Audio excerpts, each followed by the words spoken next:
Good morning students. Amino acids की lecture series में previous lecture के अंदर हमने अमीनो एसिड्स के कुछ मेथड्स ऑफ प्रिपरेशन डिस्कस किए थे। उसी को आगे बढ़ाते हुए कुछ 5 मेथड्स ऑफ प्रिपरेशन हमने पिछले लेक्चर में डिस्कस किए थे। उसी को आगे बढ़ाते हुए आज हम अमीनो एसिड्स के कुछ और मेथड्स ऑफ प्रिपरेशन देखेंगे। तो इसमें स्टूडेंट्स अभी तक आपने देखा था कि मेलोनिक एस्टर से हम किस प्रकार बना सकते हैं, स्ट्रेकर सिंथेसिस कैसे होता है और शिमिड रिएक्शन कैसे होती है। इसी को आगे बढ़ाते हुए आज जो हम डिस्कस करेंगे वो है 6 नंबर की रिएक्शन है कर्टियस रिएक्शन। तो देखिए 6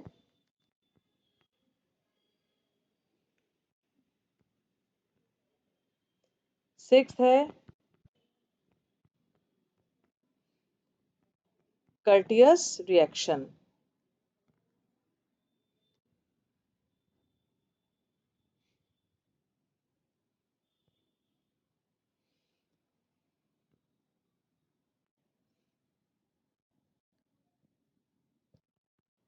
कर्टियस रिएक्शन कर्टियस रिएक्शन के अंदर क्या होता है कि सबसे पहले जो है मेलोनिक या साइनो एसिटिक एस्टर को अ, उसको हम अमीनो एसिड में कन्वर्ट करते हैं। तो सबसे पहले हम क्या लेते हैं, मेलोनिक एस्टर।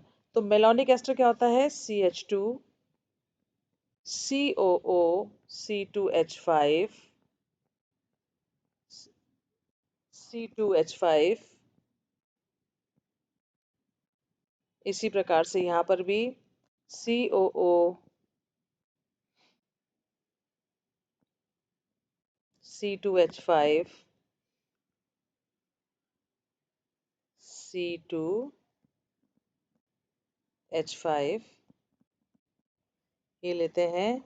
और इसकी जो है सोडियम इथेनोएट की प्रेजेंस में C2H5 ONA की प्रेजेंस में और एल्काइल हैलाइड की उपस्थिति में हम इसको जो है सबसे पहले ये बनता है RCH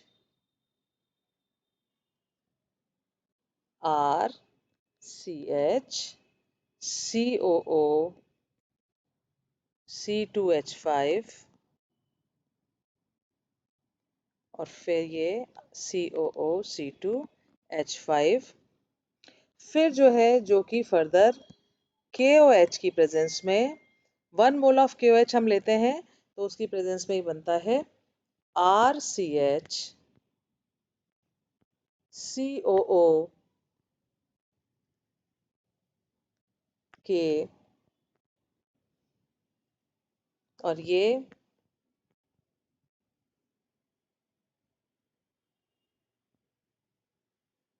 COO C2H5 COO C2H5।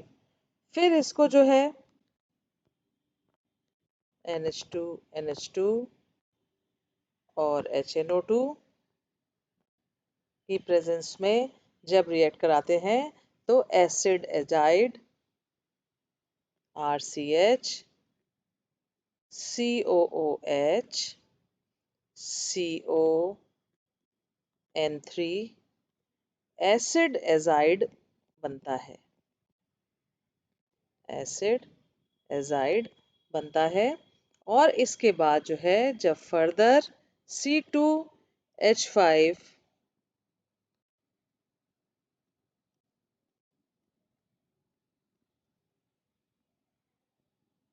Further C2H5 OH से जब इसको रिएक्ट कराते हैं यानी कर्टियस रिएक्शन जब होती है तो ये बनता है RCH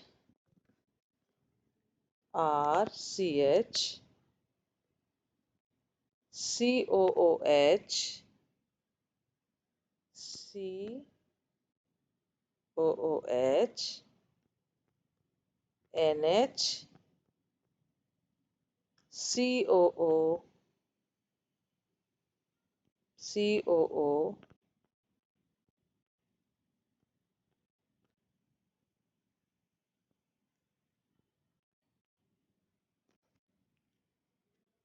NH COO C2H5। ठीक है। फिर इसको फर्दर हाइड्रोक्लोरिक एसिड की प्रेजेंस जब रिएक्शन कराते हैं तो ये बनता है RCH COOH और NH2 NH2। तो ये जो है हमारा क्या है, ये हमारा है अल्फा अमीनो एसिड। ठीक है। तो ये हुई आपकी कर्टियस रिएक्शन। इसके बाद आता है नेक्स्ट जो मेथड है वो है हॉफमैन डिग्रेडेशन मेथड। तो हॉफमैन्स डिग्रेडेशन मेथड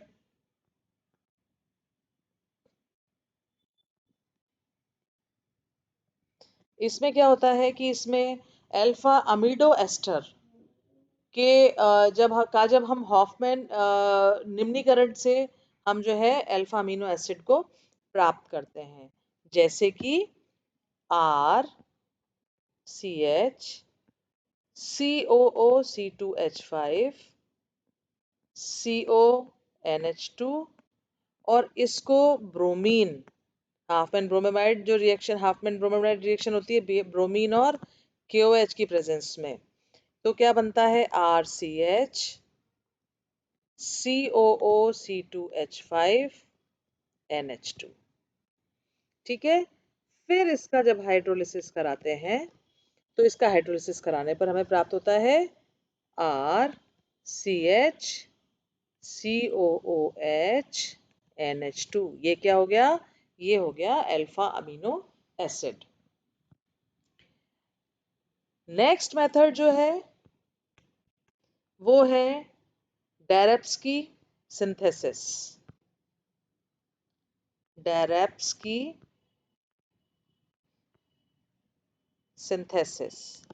डेरेप्स्की सिंथेसिस में क्या होता है कि एल्डिहाइड और साइनो एसिटिक एस्टर के कंडेंसेशन से जो हमें प्रोडक्ट प्राप्त होता है उसका उसी टाइम जब हम उसको रिड्यूस करते हैं तो एल्काइल साइनो एसिटिक एस्टर बनता है और फिर उसको हम जो है अल्फा अमीनो में वो कन्वर्ट उसको हम करते हैं। तो ये देखिए डेरेप्स्की सिंथेसिस में क्या होता है कि सबसे पहले हमने लिया एल्डिहाइड RCHO, एल्डिहाइड लिया और CH2 CN COO C2H5 की उपस्थिति में इसको निकल हाइड्रोजन की उपस्थिति में इसको रिड्यूस जब करते हैं तो जाता है RCH2CH और ये बना COOC2H5।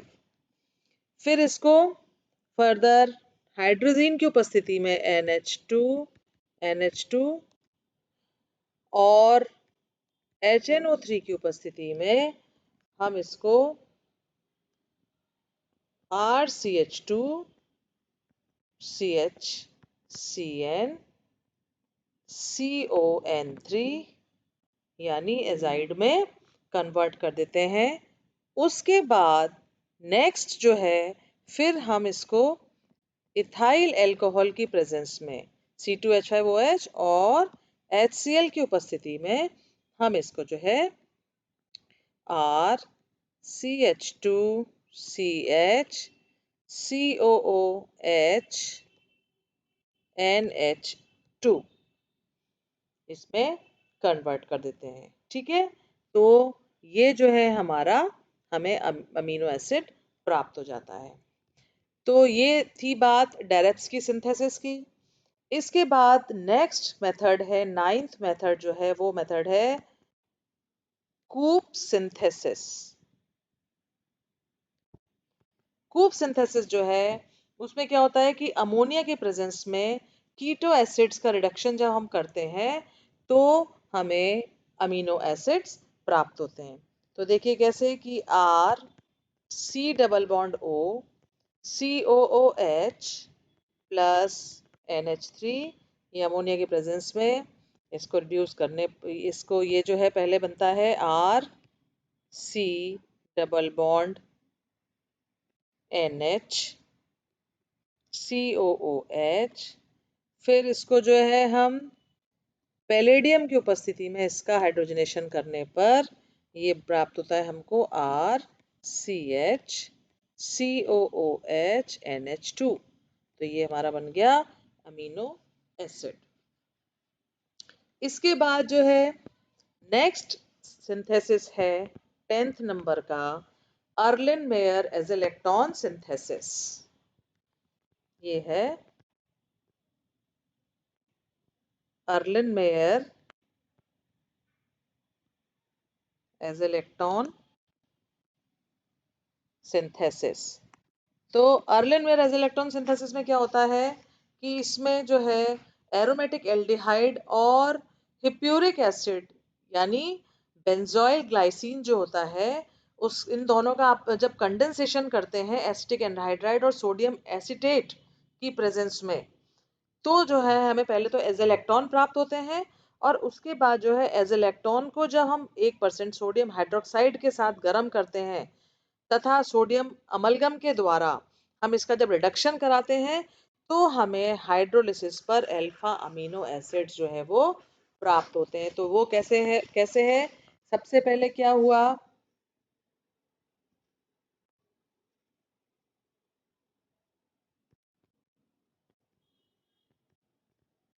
CHO OH plus benzoyl glycine ली CH2 COOH NH CO C6H5, ये बेंजोइल ग्लाइसिन हो गई। इसको जो है हम एसिटिक एनहाइड्राइड की प्रेजेंस में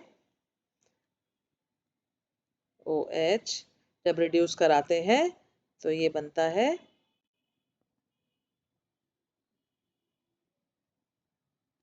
एक एडक्ट प्राप्त होता है CH double bond C double bond O NO double bond C6H5।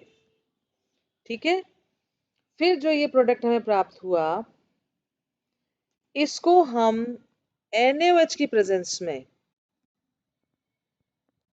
Sodium hydroxide के साथ जब रिएक्ट कराते हैं तो हमें जो है क्या प्राप्त होता है, ये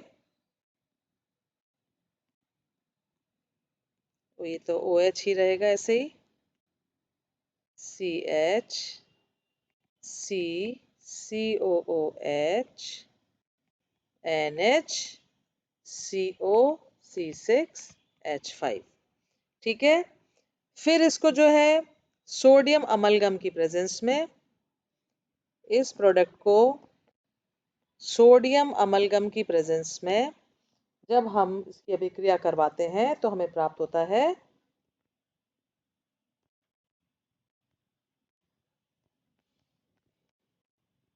ये तो OH और ये CH2 CH COOH NH CO C6H5, ये हमें प्राप्त होता है।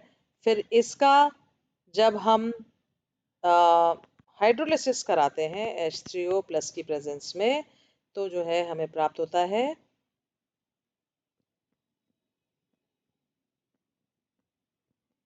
OH, ये हुआ CH2 CH COOH NH2 plus C6H5 COOH।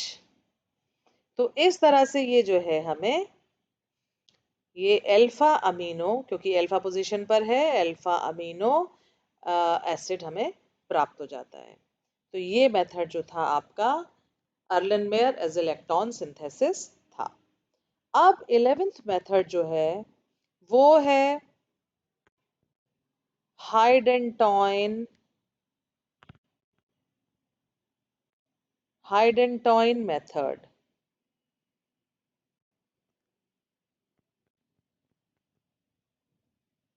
हाइडेंटॉइन method हाइडेंटॉइन method है। इसमें क्या होता है, ये जो मेथड है हाइडेंटॉइन मेथड, ये जो है ऊपर दी हुई मेथड जैसा ही है ऑलमोस्ट। और इसमें जो है एरोमेटिक एल्डिहाइड का कंडेंसेशन जो है हाइडेंटॉइन के साथ करने पर हमें अल्फा अमीनो एसिड्स प्राप्त होते हैं। तो वो देखिए किस प्रकार से, कि सबसे पहले हम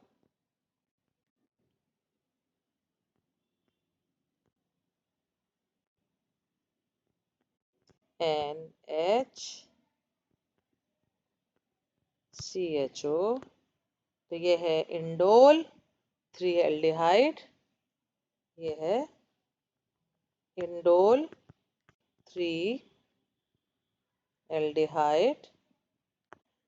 इसको जो है हम हाइडेंटॉइन के साथ यानी CH2NHCO NHCO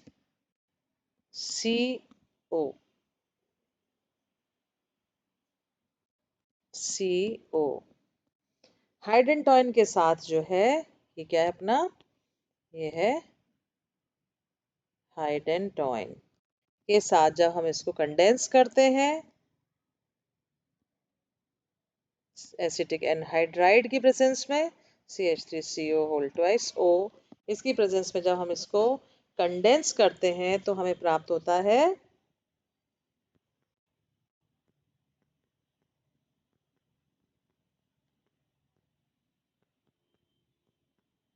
NH, और यहाँ पे ये CH double bond C CO NH NH CO।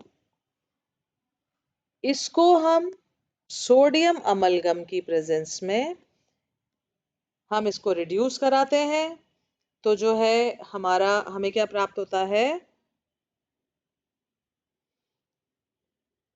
ये यहाँ से CH2 में कन्वर्ट हो जाता है। और ये देखिए NH, ये बना आपका CH2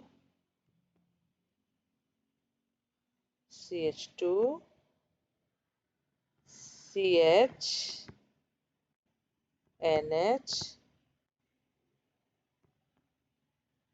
CONH CO, ये एलेनिन, और फिर इसको HCl के साथ जब रिएक्ट कराते हैं तो ये बना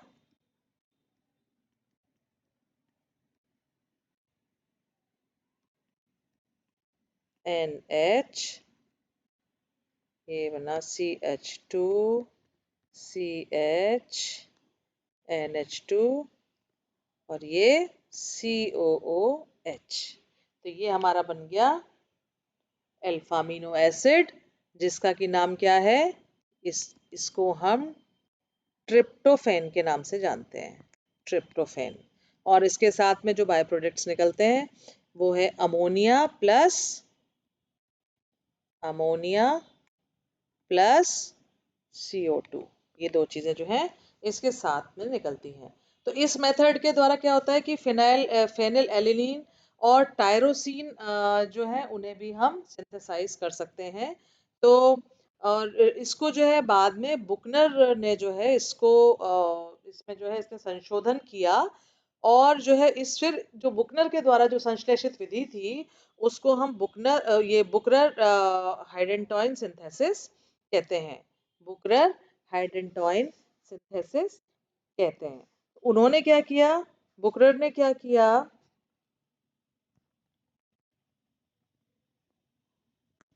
बुकनर ने क्या किया कि एल्डिहाइड लिया RCHO प्लस HCN, तो क्या बना RCH2OH, और फिर जो है इसको ammonium carbonate CO3, ammonium carbonate साथ रिएक्ट कराया तो 5 सब्स्टिट्यूटेड हाइडेंटोइन बना, कैसे कि RCHNH और इसको HCl की उपस्थिति में जब करा तो ये बन गया RCHNH2 और ये COOH। तो ये जो है बुकरर के द्वारा जो है मॉडिफाइड एक ये मॉडिफाइड मेथड था जिसे कि बुकरर ने मॉडिफाई किया, जिसको कि हम बुकरर हाइडेंटोइन बुकरर हाइडेंटोइन सिंथेसिस कहते हैं। समझ में आया? तो ये जो थे, जो आपने आज देखे, ये कुछ मेथड्स थे आपके इसके अल्फा अमीनो एसिड्स को सिंथेसाइज करने के। तो कुछ ऐसे आपने 11-12 मेथड्स यहाँ पर आपने देखे। इसके साथ ही क्या है कि थोड़ा सा हम फिजिकल प्रॉपर्टीज के बारे में भी हम आपको बताएं कि अल्फा अमीनो एसिड्स जो हैं नॉर्मली जो है, देखिए physical properties, physical properties physical properties में क्या है, देखिए सामान्यतः क्या होता है कि ये कलरलेस होते हैं और कलरलेस क्रिस्टलाइन सॉलिड होते हैं, कलरलेस क्रिस्टलाइन सॉलिड होते हैं। दूसरी बात, ये जो है जो एसिड, बेस, वाटर, इनमें जो है सॉल्यूबल होते हैं, और जो ऑर्गेनिक सॉल्वेंट्स होते हैं, ऑर्गेनिक सॉल्वेंट्स के अंदर जो है ये स्पेरिंगली सॉल्यूबल होते हैं। ठीक है, स्पेरिंगली सॉल्यूबल होते हैं। इनके जो है मेल्टिंग पॉइंट जो है कैसे होते हैं, हायर होते हैं, हाई मेल्टिंग पॉइंट्स होते हैं। और जो है जनरली क्या होता है कि ये अपने मेल्टिंग पॉइंट पे डिकम्पोज हो जाते हैं। अब इसमें क्या होता है, ग्लाइसिन के अलावा जितने भी अमीनो एसिड्स हैं, अल्फा अमीनो एसिड्स हैं, उनके अंदर ग्लाइसिन को छोड़कर उनके अंदर क्या होता है, वो ऑप्टिकल एक्टिविटी जो है, ऑप्टिकल ऑप्टिकल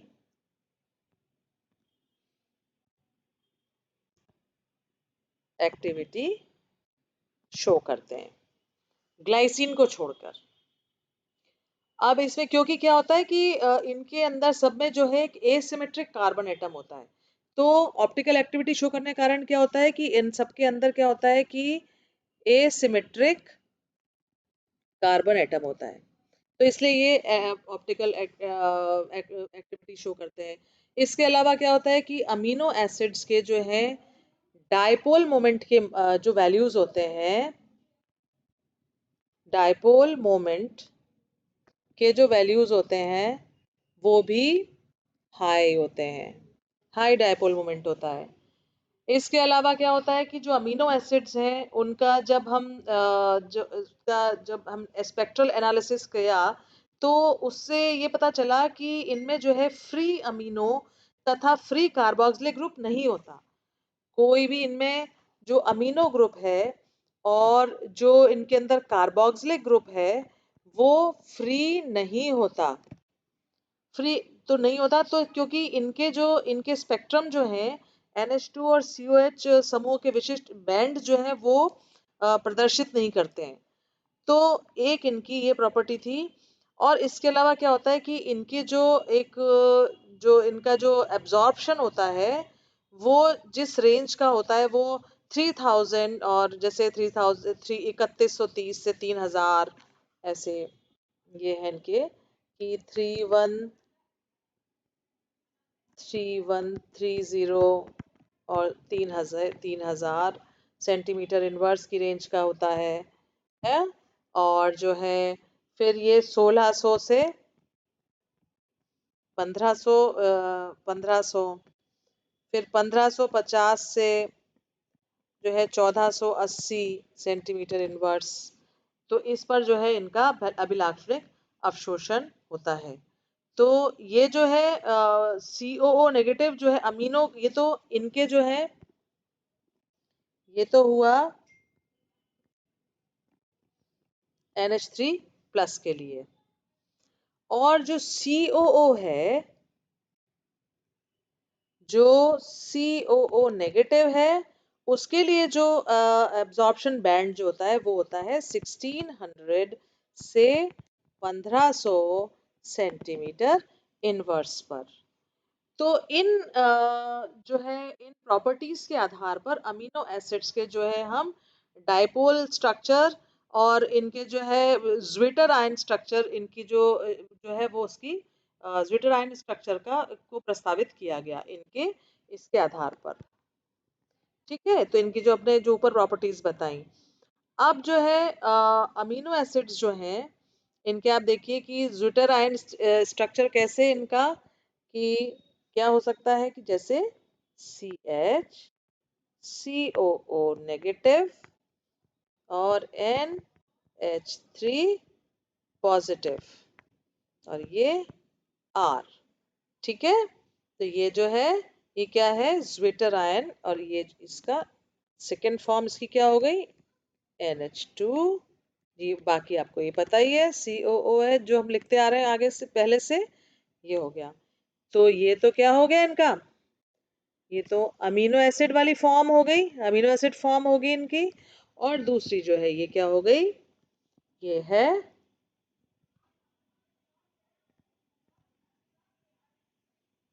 ये आपका हो गया ज्विटर आयन स्ट्रक्चर। ठीक है, तो स्टूडेंट्स आपने आज जो है देखा कि कुछ तो फिजिकल प्रॉपर्टीज के बारे में हमने आज डिस्कस किया, अमीनो एसिड्स की, और उनके methods of different different methods of preparation के बारे में हमने आज डिस्कस किया। तो इसके बाद नेक्स्ट टर्न पर जो है हम अमीनो एसिड्स की, अभी हमने आज तो इसकी मेथड्स ऑफ प्रिपरेशन यानी सिंथेसिस और फिजिकल प्रॉपर्टीज के बारे में डिस्कस किया। और नेक्स्ट टर्न के ऊपर हम इनकी केमिकल प्रॉपर्टीज को डिस्कस करेंगे। आई होप स्टूडेंट्स आपको ये सब समझ में आया होगा। Thank you very much.